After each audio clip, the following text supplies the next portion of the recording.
Okay, sa umaga nito, hindi kayo na makinig sa ating talakayan. Kung bago yan, magandang umaga muna sa inyo, klase. Magandang umaga po, Ginoong Delacruz. Maraming salamat. So, bago tayo magpatuloy sa ating talakayin, nais ko muna malaman kung may liban ba sa ating klase ngayong araw. Ako'y nanulungkot sapagkat hindi tayo kompleto sa umaga na ito. Sila ay mapuli sa ating talakayin. Pero, palakpakan muna natin ating mga sarili dahil nandito tayo.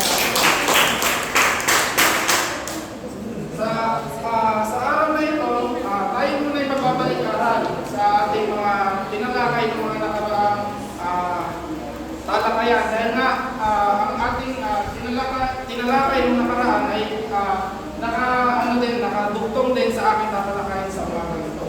Ano nga yung dalawang unang panahon ng nobela sa pananakop ng Amerikano? Maaari nyo bang ibigay ang isa? Maaari lang magtaas ng kamay ang gusto sumagot. Bibiling sa puno. Panahon ng aklatang bawas. Magaling. Bigyan ng palakpak. Sino pa ang bibigay? Binibiling ni Risa.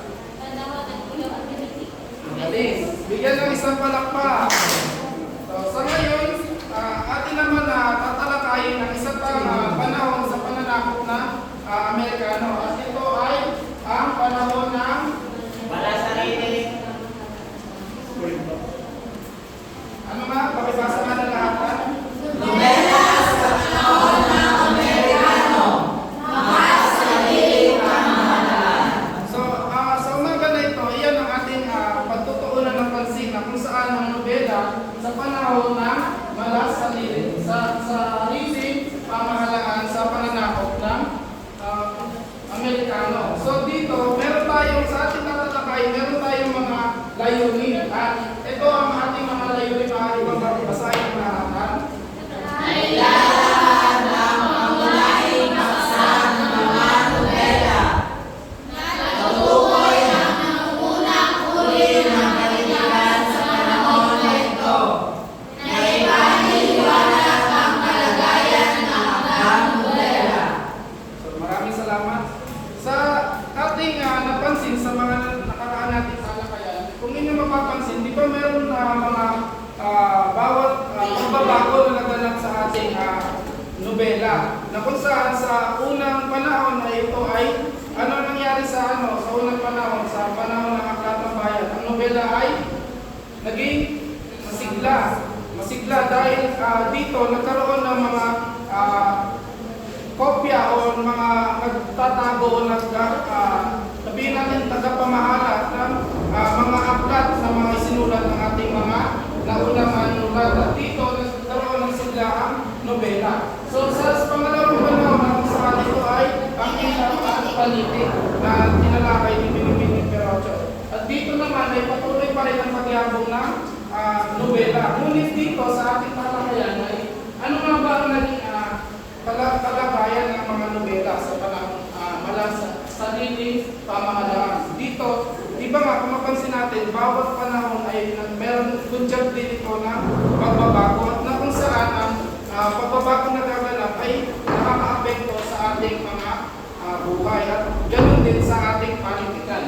At ngayon, maaari nyo bang kunin ang inyong mga libro at kahit ko magtaas lang ang kamay at gusto magbasa ng unang pangalawang talata sa pahina bilang 185. Sino ang maaari magbasa? Ginoong Steve. Sa panahon ng sariling pamahalaan ay bumabali ng uri ng nobela dahil sa pagkakawili ng mga tao sa tula at naikling kwento at pagbabago na rin ng panahon. Ang panahon ito ay sumasakop sa panahong nalalapit na ang wakas ng pananakop ng mga Amerikano hanggang sa panahon ng Hapon. Sa panahong ito, nabigyan ng malasariling pamahalaan ng mga Pilipino sa pamumuno ni Manuel Luis Quezon. Ang malasariling pamahalaan ng Pilipinas o Commonwealth of the Philippines ay ang tawag sa pampolitika sa Pilipinas noong 1735 hanggang 1746 kung kailan naging Commonwealth ng Estados Unidos ang bansa. Ibinatay sa batas Daiging McDuffie ang pagbuo ng Commonwealth. Ayon sa batas, magiging panahong pan-transitional ang Commonwealth bilang paghahanda sa ganap na kalayaan at soberanya na pinangako ng Philippine Autonomy Act o Batas Jones. Kung ano ang sigabo at siglang ipinamalas ng mga nobelista sa mga unang taon ng pananakop ng Amerikano, ay ganoon din ang panlulupaypay at halos paglamon nito ng mga sumunod na panahon. Maraming sanhi ito kabilang na ang nagbabagong panahon. Maraming salamat din ang Solano. So ating nalaman ngayon kung saan ang nobela sa panahon ng sariling pamahalaan ay unti-unti na itong nanghina at nanglupaypay at unti-unti na rin na naglalaho. Bakit nga ba? Sa inyong palagay, ano nga ba ang dahilan kung bakit naglaho ang nobela sa panahon ng sariling pamahalaan? Maaari ba magtaas ng kamay ang gusto sumagot? Wala. So, Ginoong Solano, maraming salamat sa iyong pagtanong. Base sa aking binasa, isa sa mga dahilan kung bakit unti-unti naglaho ang nobela ay dahil sa pagbabago ng panahon at pagkawili ng mga nobelista sa tula at maikling kwento. Maraming salamat. So, natumbok na kagad ang tamang sagot, diba? Na kung saan ang mga Pilipino sa panahon na ito ay nawili sila sa paggawa ng mga tula at pagbasa ng mga maikling kwento na dala rin ng pagbabago ng panahon na kung saan diba dito rin sa panahon na ito ay lumabas ang mga dula-dulahan sa panahon ng Amerikano na kung saan ito tinatawag natin na vaudeville na kung saan ang mga aktor at actresses ay nag-perform sa harap ng mga tao kung saan ito ay maaaring may salitaan, may dialogo o maaaring din na action lamang. So, pagpatuloy natin ang ating pagbabasa, maaari bang basahin Gabandes ang pangalawang talata. Ang makita sa bilang 185 hanggang bilang 186. Dahil sa pagnanais ng mga Pilipino sa mapagtaksil ang mga Espanyol, naging tagapagsakip ang mga Amerikano nang dumating sila noong 18, na tuluyang napabagsak sa pamahalaan ng Espanyol. Kung relihiyon ang naging pamana ng mga Espanyol sa Pilipino, edukasyon naman ang pagunahing ipinamana ng mga Amerikano. Sa panahon din ito, sinilang ang ilang makatang Pilipino na nagsisulat sa Ingles at Tagalog. Sa unang taon ng pananakop ng Amerikano sa bansa, sumulat ang mga Pilipino sa Espanyol, Tagalog at iba pang wikang panlalawigan. Nagsimula lamang umusbong ang mga panitikan sa Ingles noong 1910 dahil sa mga bagong silang na manunulat. Dahil sa impluwensyang panteknolohiyang dala ng mga Amerikano, na-impluwensyahan din ang panitikan sa bansa. Dula ang naging pangunahing panitikan sa panahon ito. Dala nila ang mga bugabil na isang uri na dula kung saan ang maawit at sumasayaw ang mga artista na nagbunga sa eskwela ng Pilipinas. Dahil sa dala rin ng mga Amerikano ang pelikula sa bansa, nag-umpisa ito sa mga artistang gumagalaw lamang at nagsasalita. Sa salitang walang tinig o silent films, unti-unting na isintabi pansamantala ang dulang pan-teatro sa bansa. Dahil sa nakakaligan ng mga Pilipino ang panunood ng pelikula at pakinig. Ngunit hindi rin naging mabilis ang paggamit sa kalayaan. Ang dula ay sadyang kinasangkapan ng mga manunulat na Pilipino upang ipahayag ang hangad ng paglaya ng bayan at makabayang pananaw. Ang kalayaan pinamasa sa kamay ng mga Amerikano ay alangang ihambing sa pinanasa ng mga Espanyol. Maraming salamat, Binibining Gabandes. So, ating unti-unting nalalaman kung ano nga ba ang nagiging kalagayan ng nobela sa panahon na ito na kung saan unti-unti na nga itong nawala at napapalitan ng iba't ibang panitikan na kung saan ang mga tao ay tinatangkilik nila ang mga dula at mga vaudeville na kung saan ito ang pangunahin na ginagawa ng mga manunulat. At kung saan, di ba, atin din na pagtanto na sa oras na ito, dinala din ng Amerikano ang pelikula sa ating bansa at dito ay lumaganap na nga ang mga dula at tinatawag na sa isang pelikula na kung saan ang mga tagapagtangal ay hindi sila nagsasalita. Ito ay tinatawag na silent films.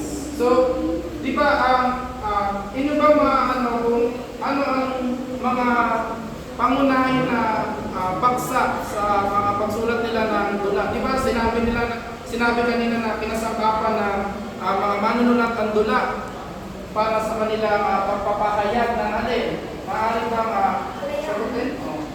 Salamat din kapatid sa inyong pagsagot. So, di ba, para makamit ang kalayaan ng Pilipinas sa mga Amerikano, ay pinasangkapan nila dito ang dula, na kung saan ang ating mga naunang manunulat kagaya ni Dr. Jose Rizal ay ginawa naman niya ang kanyang pag-aaklas gamit ang pagsulat ng nobela. So dito, parang naisang tabi ang pagsulat ng nobela na upang maipahayag ang mga sariling hinaing ng mga Pilipino sa mananakop. At dito ay ginamit ng mga Pilipino ang dula upang ipahayag ang kanilang mga saloobin at hangaring makalayang ganap ang Pilipinas sa pananakop ng Amerikano. Naintindihan ba ang ating talakayan sa oras na ito? So sa pangatlo na talata, maaari bang basahin Binibining Kabata na nakita sa tayo na 186. Ang nobela at tulad ni Dula ay nanunupay-pay at halos naglaho sa sumunod na panahon. Maaaring sanhi ang pagbabago ng panahon. Masasabing sanhi ang ikas ng hilig ng mga Pilipino sa pagtula o pagkawili sa maikling kwento at pinalad pagkaroon ng mga taong manangalaga at nagmamalasakit. Ang nobela ay may sariling pag-akit na nagdadala sa pagputol-putol kaya ang haba ng bawat kabanata ay halos katulad ng sa maikling kwento. Sa panahon ito, walang pagbabago sa sistemang pagsulat ng nobela at naging tradisyonal. Tumatalakay ng mga pagsain tungkol sa nasyonalismo, isyong panlipunan at nagalayo ang ating ng mambabasa. Ang mga halimbawang akda sa panahon ito ay ang sa mga kuko ng Liwanag ni Edgardo Reyes, Benjes at Bunga, Lazaro Francisco, Luha ng Buhaya at mga ibungan lalaki ni Amano V. Hernandez at ang Daluyong ni Lazaro Francisco. Maraming salamat, Binibining Kabata. Di ba natin natunghayan natin ngayon sa oras na ito at nalaman na ang nobela ay parang katulad din ng dula na nanlupay-pay. Dahil nga sa pagtangkilik naman ng mga tao sa maikling kwento. Dahil ang maikling kwento, kung ating iisipin, para din itong nobela. Ngunit ang nobela ay sadyang napakahaba ng kanilang susulat. Kaya ang mga manunulat natin sa panahon na ito ay mas nanatili na lang sila sa pagsulat ng maikling kwento kumpara sa nobela. Dahil sobrang haba at masyadong sabihin natin mahirap gawin ang nobela dahil kailangan pa natin ng mahabang panahon para matapos ito. Pero ang maikling kwento ay kaya naman natin itong gawin sa loob lang ng mga ilang buwan o ilang linggo ng ating pagsusulat. At atin na itong ngayon na ano nga ba ang naging unang mga paksahin ng mga isinulat ng mga manunulat sa panahon na ito? Inyo bang inyong tuklasin sa inyong libro, maaari bang sagutan kung inyo itong nalalaman? Ano ang mga tinatalakay ng pagpasahin ng mga manunulat sa panahon na ito?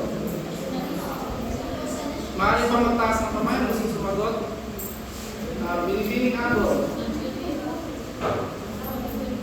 Tumatalakay ng mga pagsain tungkol sa nasyonalismo, isyu, panlipunan at kagulayan ng kasaliw ng kawasan. Maraming salamat.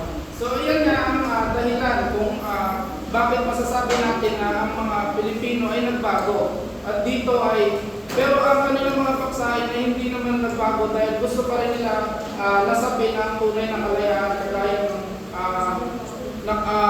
kagaya sa pananakop ng Kastila dahil sadyang hindi man natin pansin ang pagtulong ng mga Amerikano sa ating pag-unlad sa bansa Pilipinas. Ngunit meron din mga pang-abuso na nagaganap sa ating pamahalaan. Kung kaya Pilipino ay dito sa pamahalaan, sariling pamahalaan ay naghahanap din sila ng tunay na kalayaan.